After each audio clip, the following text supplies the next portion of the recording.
cikakken bayani dangane da hana ɗan wasa na Real Madrid wanda aka fi sani da Vinicius Jr. hana kyautar balandi wacce aka fi sani da kyautar karramawa ta shekara.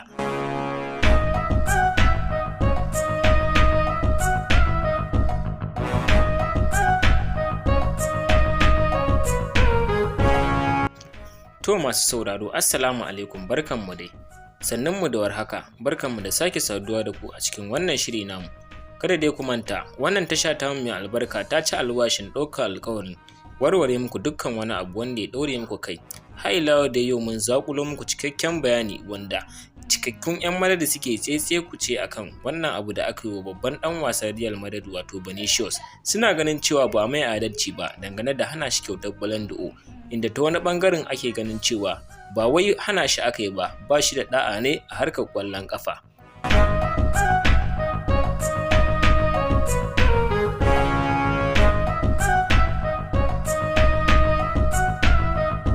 Dama dai dukkanin togar 'yan ƙwallon Real Madrid tunda suka ji cece kuce kan cewa da ƙyar in za a ba ɗan wasan togar tasu wato Vinicius kyautar balandi, gaba ɗaya suka yanke hukuncin cewa sam ba za su ziyarci wannan filin karrama wannan taro ba, ko kuma in ce muku karrama wannan kyautar.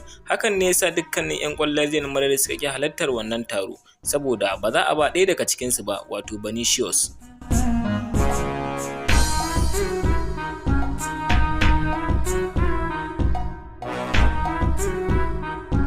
Sai dai a cikakken bayanin da ya bayyana wanda kowa ya riga da ya sani, sai dai wasu ne ba su sani ba, shugaban fifofi ya fito ya faɗa cewa wannan ɗan wasa wanda aka fi sani da vinicius ba shi da ɗa'a a harkar ƙwallon ƙafa, kuma ita harkar ƙwallon ƙafa harka ce wacce take buƙatar ɗa'a da kuma ladabi da biyayya da kuma tarbiyya. Anan muka karkare muku tabarmar shirin namu na yau, ku haɗu da mu a wani shirin namu na gaba.